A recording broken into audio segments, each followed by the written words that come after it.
surga negeriku, bangsaku, rakyatku, semuanya. Kegiatan sholat duha ini kita laksanakan pada tanggal 6 Zulhijjah. Semuanya para pemerhati sejarah Islam di Bali. Ini saya harapkan kita semuanya menjadi pemerhati yang aktif. Untuk apa? Supaya kita punya kepedulian. Jadi kalau kita memperhatikan diri kita, yang umat Islam menurut catatan yang saya ketahui sekitar tahun 1460 saja umat Islam sudah ada. Kalau di catatan yang tertulis di Buitan itu tahun 1000 Hijriah umat Islam sudah ada di sini. Catatannya masih ada tersimpan di Masjid Al-Hikmah Buitan. Dan ini saya kira penting bahwa kita memang sudah lama. Kita mempunyai peranan yang sangat pokok. Umat Islam bersama-sama masyarakat Bali, yaitu pertama babat hutan. Kemarin waktu kita diskusi di Pondok Pesantren Nur Muhammad Bedugul Tani Kuning, dulu babat hutannya 7 orang, 4 orang Islam, 3 orang Hindu. Jadi ini artinya sejak dari dulu masih orangnya sedikit, kita pun bersama-sama. Apalagi sudah banyak, mestinya harus pintar bekerja sama satu sama lain. Demikian juga umat Islam di masing-masing tempat, insya Allah yang tadi juga disampaikan, kita tetap menjaga keharmonisan. Sehingga dengan demikian kita harapkan pada masa sekarang kita harus menjaga, karena godaan untuk tidak harmonis itu ada. Sebab dulu setan sudah menggoda, sejak dulu sampai sekarang sampai yang akan datang, setan-setan akan menggoda kepada kita, supaya setan itu senang menggoda, supaya orang senang bermusuhan. Kan setan itu yang senang bermusuhan, senang untuk tidak menuju ketakwaan, dharma bakti kepada Tuhan Yang Maha Esa, Allah Subhanahu wa Ta'ala. Itu saya senang. Tidak usah sholat, tidak usah zakat, tidak usah bermacam-macam. Setan dari dulu memang tugasnya menggoda. Nah sekarang bagaimana kita supaya tidak tergoda, jadi tugas daripada kita semua para pembina. Nah ini di Bali untuk menjaga keharmonisan, semua pihak harus menjaga lingkungannya masing-masing, kemudian mentalnya masing-masing, supaya kita tetap menjadi orang yang taat kepada agamanya dan bisa menjaga kebersamaannya secara harmonis. Ini saya kira juga sangat penting, sehingga kita harus bisa dialog antara satu sama lain, harus bisa saling sapa satu sama lain, harus bisa bekerja sama satu sama lain. Kalau untuk menanam, sering sampai ke mereka diberi tempat ingkau mati saat, apabila kiamat sudah mau datang besok dan di tanganmu masih ada sebatang pohon, fal yagrisha, tanam itu pohon. Nanam pohon bersama-sama adalah keperluan kita bersama. Entah kelor, entah anggur, entah kopi, entah terkeh dan sebagainya, itu semuanya adalah amal untuk menjaga kebersamaan kita. Ini saya kira penting harus diperhatikan. Soal tanaman, kita bisa bersama-sama yang lain. Saya terima kasih kepada pondok pesantren misalnya di Ponorogo, kelihatannya kecil, menanam pohon jeruk Bali dan sudah bisa di stek, dikirim ke sana sini. Alhamdulillah. Sebab kadang-kadang yang sudah di Bali, anak-anak kita belum tentu masih ingat ada jeruk Bali, ini kan belum tentu. Sehingga kita harus bisa memelihara warisan yang baik. Saya ingatkan kepada kita semua bahwa tugas kita adalah al-muhafadzatu 'alal qadimi sholih wal akhdhu bil jadidil aslah. Memelihara warisan yang baik. Nah ini penting. Itu perlu dicatat. Warisan yang baik itu apa saja dari zaman dulu sampai sekarang. Dipelihara dengan sebaik-baiknya. Dan ada inovasi-inovasi baru yang lebih bagus. Nah ini tadi Istiqomah sudah memberikan tawaran kepada kita bagaimana menjaga keharmonisan bukan saja di Bali, sebenarnya mendunia. Kita bisa berhubungan dengan Singapura, bisa mengadakan dengan Jepang, dengan Amerika. Saudara-saudara kita juga tidak sedikit yang di sana sini. Bukan di Indonesia saja, di luar negeri juga banyak. Sehingga saya juga terima kasih kepada Sekretaris FPMI yang menulis Islam di 5 benua. Jadi Islam sudah tersebar di 5 benua. Itulah kita juga bisa menjalin kerjasama, komunikasi, silaturahmi. Tetapi tetap kita bisa berbuat di sini untuk kepentingan daerah kita, untuk kepentingan bangsa kita, dan untuk kepentingan umat manusia seluruhnya. Demikianlah yang saya bisa sampaikan. Mudah-mudahan FPSI ini bisa berpikir secara global, tetapi tindakannya di lokal kita di Bali. Demikian. Assalamualaikum warahmatullahi wabarakatuh.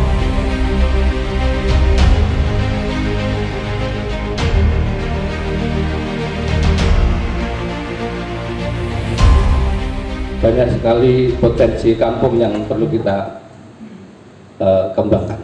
Nanti ke depan kita akan lebih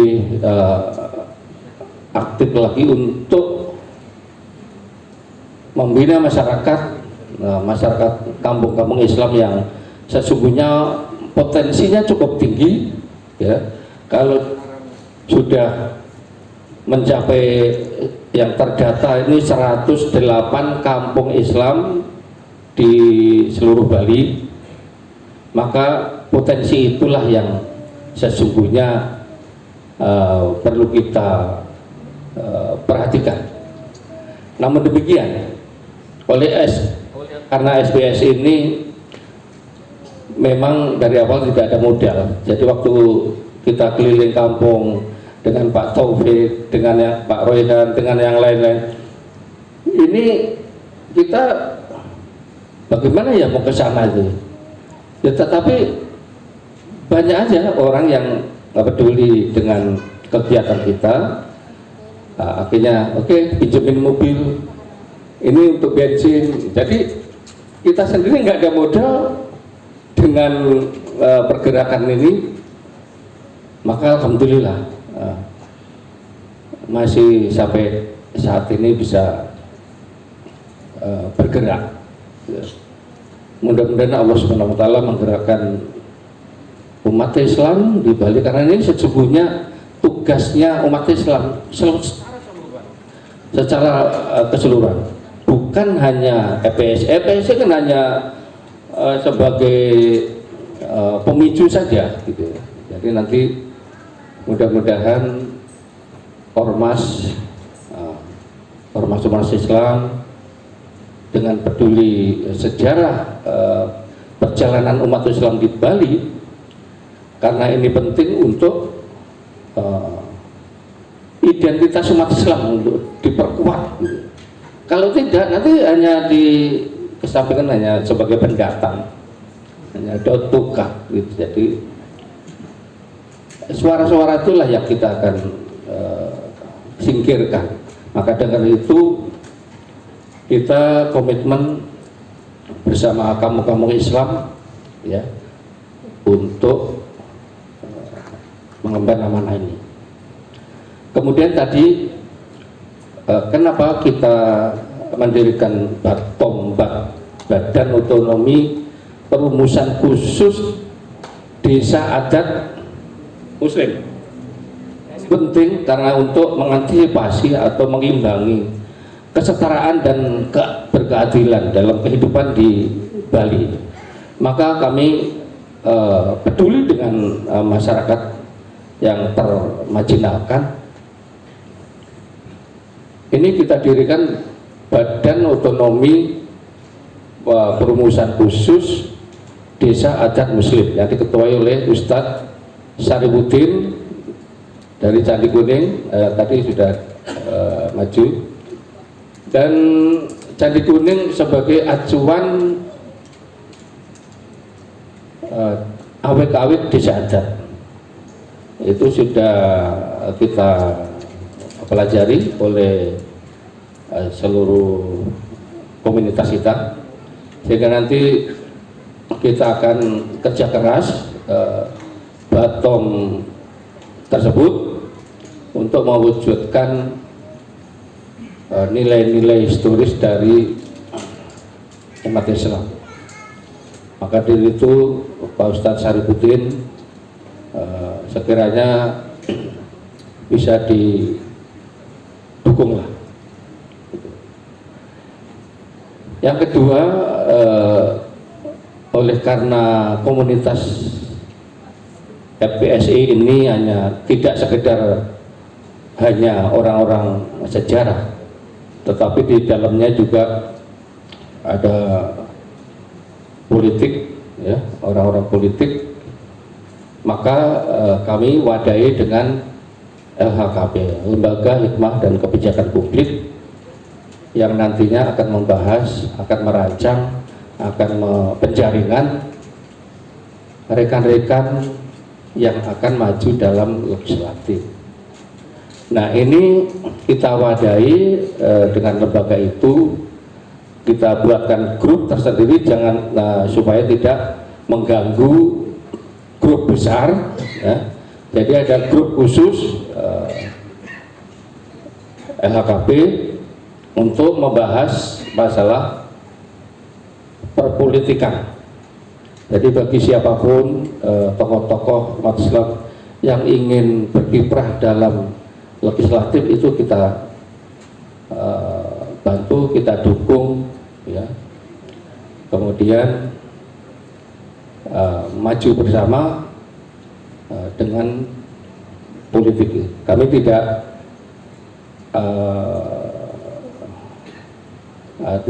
memandang partainya, tetapi kami lebih pada personnya atau ketokohannya. Tokoh yang peduli dengan umat, itulah yang kami akan dukung, bukan partainya. Kemudian yang terakhir adalah oleh karena FPSI ini modalnya hanya promosi, hanya cuap-cuap saja, maka hal-hal yang sekiranya kita bisa kerjasamakan, termasuk perekonomian. Nah, ini kita menggandeng, alhamdulillah sudah digandeng oleh pondok pesantren dari Pasuruan, namanya Al Yasini, yang nantinya akan membackup FPSI ini dalam hal kerjasama perekonomian, membuka usaha. Jadi seperti di situ ada Nujek. Nah, Nujek ini belum beredar di Bali, tetapi sudah beredar di 33 kota. Nujek ini Nusantara Jack, sehingga nanti kita akan operasionalkan bersama FPSI karena visi misinya sama. Jadi ini mendorong keumatan. Jadi sistemnya pun beda dengan ojek-ojek yang lain, sehingga ini perlakuannya tidak membakar uang, ya, karena investasinya itu dari lokal saja, dari Indonesia. Kalau yang lain kan investasinya ke luar negeri. Nah, ini kita kembangkan di sini sampai ke kampung-kampung. Nanti secara teknis memang nanti kami akan mengundang Bapak Ibu sekalian di lain waktu untuk membicarakan dalam hal usaha-usaha ini. Karena kami akan menggandeng seluruh potensi umat sehingga ini bisa keberhasilan bersama.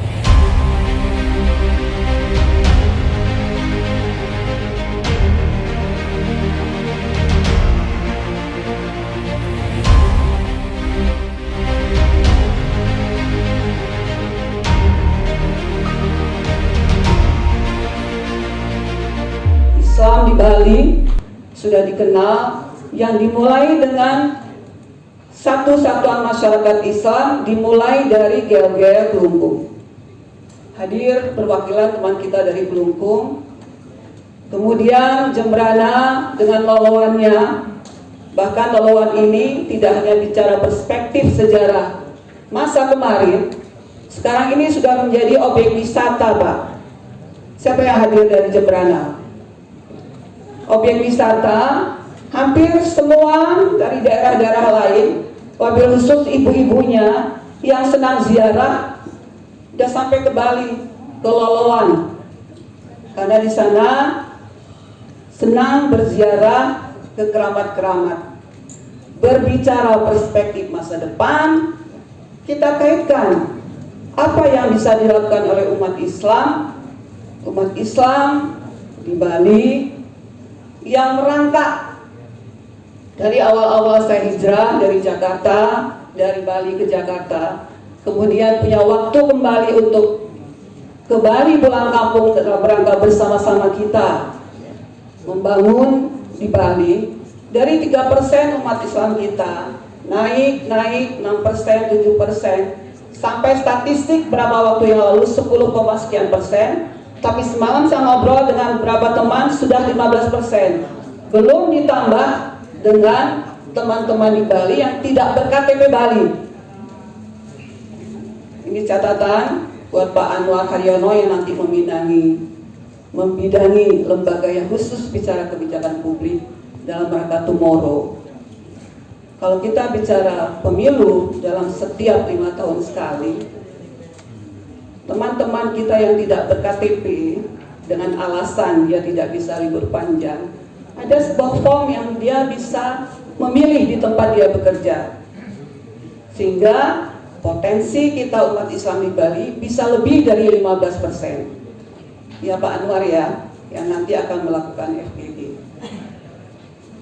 Desa-desa muslim lain Pegayaman tidak kalah dikenal budaya keluar, minimal dalam 1 tahun sekali dengan menggelar acara maulid yang jauh lebih ramai dibandingkan acara-acara keagamaan lain seperti Lebaran. Mereka memiliki sebuah budaya kuno, burdah, dan lain-lainnya sebagai bentuk kesenian Islam. Alhamdulillah, tidak sedikit banyak ormas-ormas Islam yang ada di Bali, yang meskipun orang-orangnya satu orang dia ikut aktif di 3-4 organisasi Islam. Tidak mengapa Ibu, tidak mengapa Bapak, yang penting 15% sekian penduduk muslim kita di Bali ini yang tadinya, saya ulangi, yang tadinya dimasukkan kategori dia adalah penumpang, dia adalah pendatang, dia adalah tamyu. Saya garis bawahi Bapak Ibu, tamyu ini sudah masuk dalam istilah, dalam pengertian resmi Perda Bali. Tamyu dalam Perdanya Bali masuk dalam kategori kelas 3. Mudah-mudahan dengan saling kita bersinergi, seluruh umat Islam melalui ormas-ormas Islam yang ada di Bali, ditambah FPSI dengan mengembangkan sejumlah badan otonom tadi, kita bersama-sama membangun dari kuantitas 15, sekian persen dan akan bertambah terus menjadi quality. Orang memang mengatakan, termasuk di tingkat nasional, kita tidak perlu mayoritas Islam di Indonesia ini menggunakan simbol. atau politik identitas namanya. Karena tidak sedikit yang mengatakan yang penting program apa yang bisa kita luncurkan, ya, program apa yang kita bisa berikan ke masyarakat sehingga masyarakat terkena dampaknya, maslahatnya, manfaatnya. Tapi wabil khusus Bali, Bapak Ibu, identiti politik ini nggak bisa dan diperlukan. Identiti politik ini diperlukan buat masyarakat Islam di Bali yang kita masih di bawah 20% katakanlah. Yakinkan pada diri kita melalui perwakilan ormas-ormas Islam, melalui para ustadz, ustazah, guru, dai, bahwa dengan tanda petik politik identiti ini, yakinkan seluruh masyarakat Islam di Bali menggunakan kita berikan edukasi, pendekatan syar'i, pendekatan dakwah, pendekatan ekonomi yang kita bangun. Kita tidak menutup mata, Pak Nur, membawahi 170 UMKM di Denpasar atau di Bali, Pak? Bali. Tapi masih tidak sedikit warga muslim kita bermasalah di bidang ekonomi. Kalau kita berada di Denpasar, senang sekali.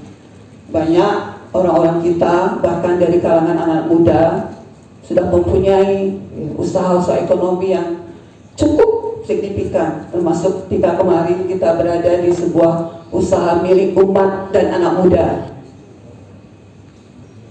Kita berkumpul di sana. Tapi sebagian besar masih kita saksikan langsung saudara-saudara kita muslim masih berada di level yang secara ekonomi dia masih bicara apa yang bisa saya makan besok tapi hari ini. Itulah PR kita, Bapak Ibu perwakilan ormas-ormas Islam, partai-partai Islam, sehingga tidak keliru ketika kita bicara periode kepemimpinan setiap 5 tahun sekali, baik pemilihan pemimpin tingkat daerah yang disebut dengan pilkada maupun hajatan 5 tahun sekali nasional, DPR, DPRD, DPD, ya. Kalangan-kalangan masyarakat kita yang belum terangkat ini tidak keliru mereka bicara siapa yang memberikan saya. Tapi saya yakin, yakinnya Bapak Ibu, saya yang lahir di Bali, cukup lama di Jakarta, tidak pernah abai tentang kondisi di Bali, dan percaya umumnya masyarakat yang minoritas seperti kita lebih punya militan, lebih punya komitmen terhadap apa yang berbau wanitiro itu. Saya percaya jumlah yang 15 hingga 20% ini kita bisa solidkan dengan identitas. Yakinkan, pastikan, berikan garansi bahwa tidak ada umat Islam di Bali yang tidak memilih selain perwakilan muslim. Dengan begitu, ini bukan sekedar milih karena dampaknya luar biasa. Terhadap apa? Terhadap peraturan. Contoh tadi, meskipun saya tidak akan mendalami ya, mungkin di forum yang lebih, walaupun forum ini perlu tahu, di Perda yang terakhir 2019 kita tetap dihitung PAMIU yang tidak punya otoritas terhadap sumber daya alam di daerah-daerah strategis ekonomi di Bali. PAMIU, Bu. Kelas masyarakat yang nomor 1, nomor 2, udah jelas karakternya, ciri khasnya. Dia harus beragama beragama Hindu. Kelas nomor 3 adalah yang bukan kelas nomor 1, nomor 2 yang tidak punya otoritas. Dan Perda ini belum punya cantolan. Bagi kita yang paham terhadap sebuah produk perundangan itu dia harus mencantol peraturan yang lebih tinggi. Perda harus mencantum peraturan yang lebih tinggi. Yang paling dekat itu adalah undang-undang. Belum ada undang-undang itu. Akan dibikin susulan. Ini ruang, Bu. Mudah-mudahan walaupun ini masih agenda prolegnas, diundur hingga sampai nanti 2024 kita sudah yakinkan berani lewat Bapak Ibu. Semua hadir di sini perwakilan ormas Islam. Berikan teman-teman yang lain yang tidak aktif di ormas Islam garansi bahwa seluruh level hasil 2024 harus ada orang-orang umat Islam. Yakin ya Bu? Berani memberikan garansi Bapak? Dengan demikian apa yang saya berikan siang ini ada manfaatnya, tidak sebatas kita diskusi di depan mic seperti ini Pak. Teman-teman juga merasa sudah sering lelah, banyak diskusi tapi actionnya nggak ada. Demikian saya akhiri dengan bila yang saya katakan ini benar, maka tentu sepenuhnya adalah dari Allah. Bila ini salah, keliru, ini pribadi saya Tuti Mariani. Saya akhiri, kalau orang NU menutup sambutan, wallahu muwafiq ila aqwamit thariq. Kalau orang Muhammadiyah, nasrun minallah wa fatuhut qarib. Assalamualaikum warahmatullahi wabarakatuh.